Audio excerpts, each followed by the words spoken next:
안녕하십니까. 책을 읽어주는 여자 최영순입니다. 오늘은 인생의 어느 부분을 쳐야 하는가에 대해서 추천의 말을 읽어보겠습니다. 힌두교의 옛 경전 중에는 다음과 같은 말이 들어있다. 인간은 자기가 생각하고 있는 것과 같은 인간이 된다. 당신이 어떻게 자신의 마음을 가지는가에 따라 당신이 어떤 사람이 되는가가 결정된다. 지금 한 말의 뜻을 충분히 이해할 수 있다면 당신은 인생에 대해 극히 중요한 진리를 발견했다고 할 수 있다. 당신은 자기가 가지고 있는 문제, 염려하는 일, 욕구, 불만, 불안 등의 원인을 확실하게 알게 될 것이다. 그리고 마음을 넓게 가지고 유연하게 사물을 생각하는 가운데에서 비로소 기쁨, 풍요, 행복, 훌륭한 인생의 근원이 존재한다는 것을 이해하게 될 것이다. 어느 시대에서나 지혜가 있는 사람은 자기가 생각한 대로의 사람이 된다는 원리를 활용하여 인생을 영위하도록 가르치고 있다. 석가는 우리들의 존재 가치가 우리들이 생각한 것의 결과다라고 했으며, 로마 제국의 철학자였던 마르쿠스 아우렐리우스는 우리들 인생은 사고에 의해 만들어진다라고 설파했다. 이와 마찬가지로 당신도 당신이 생각하고 있는 세계 속에 살고 있다. 대부분의 사람들은 소극적인 생각이나 의심하는 생각이 완전히 몸에 배어버려 사람들의 말을 바르게 받아들이려 하지 않는다. 그들은 자기의 생각이 청사진이 되어 사회인으로서 어떤 인생의 길을 걸어야 하는가 결정하는 것을 확인하려고 하지 않는다. 이런 사람들은 자기가 가진 문제, 염려하는 일, 불안, 자신의 지위 등이 뜻대로 되지 않으면 정황이나 남의 탓으로 돌리거나 운이 아주 나빴기 때문에 하는 수 없었다고 자신을 위로하고 만다. 또한 자기가 자기에게 변명하거나 자신을 생각하는 것이 지나치게 많다고 여길지도 모른다. 아마도 염려하는 일, 책임, 힘드는 일 등을 한 몸에 짊어져 짓눌리고 말 것이 아닐까 하는 생각이 들었으리라. 그리고 지금 세상은 너무나 복잡하기 때문에 불안한 요소가 끊이지 않아 심신이 함께 지쳐버렸다고 생각했을 것이다. 이 침체되고 망설이기 쉬운 분위기가 나날의 생활에 필요한 열의를 앗아가게 된다. 당신은 전혀 방법이 없다. 이것저것 지나치게 생각을 하고 있다는 것을 깨닫게 될 것이다.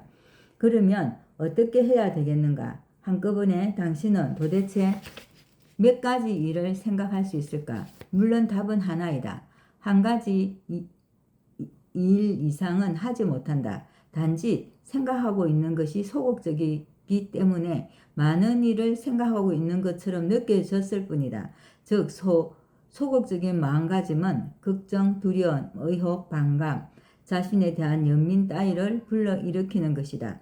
따라서 사람이란 여러 가지 일을 동시에 생각하지 못한다는 이치를 이해하고 한 가지 생각만을 강력히 실천해 보라. 그렇게 되면 당신은 뛰어난 재능이 있다는 것을 알게 될 것이다. 무엇인가 사고를 할 때 테마를 하나로 가지고 있다는 것은 당신의 모든 재능, 즉 얼굴이 잘생겼다거나 달리기를 잘한다는 특징이나 또는 어떤 부나 기쁨보다도 당신에게 훨씬 가치 있는 것이다. 그렇지만 당신에게는 생각을 선택할 자유를 빼앗으려고 하는 힘이 작용을 한다. 외부로부터 작용을 하는 것의 예를 들어 보면 체면술적, 세뇌, 마취제, 강력하고 반복적인 선전 등 이것은 모두 자신의 생각을 선택하지 못하게 한다. 또 당신 자신이 선택의 자유를 빼앗는 경우도 있다. 소극적인 마음가짐이 바로 그것이다. 이 마음가짐은 매우 잔인한 악당으로 재능을 사정없이 죽여버린다.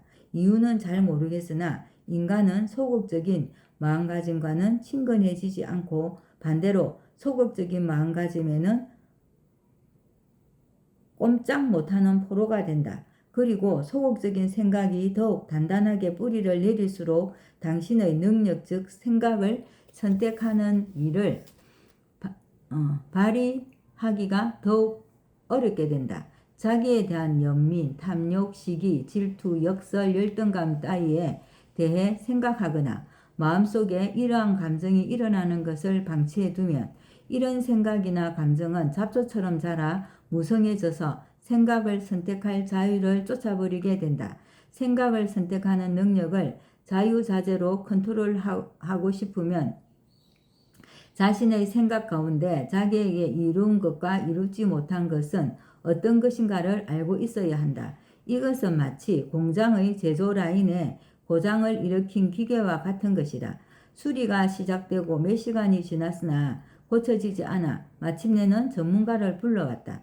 그는 기계 주위를 5-6회 돌면서 주의 깊게 조사했다. 그리고 주머니에서 분필을 꺼내더니 기계의 한 기퉁이에 조그맣게 X표를 하고 그 X표를 한 곳을 향해서 망치로 힘껏 내리쳤다. 그는 자 이제 기계는 잘 움직일 것이요 라고 말했다.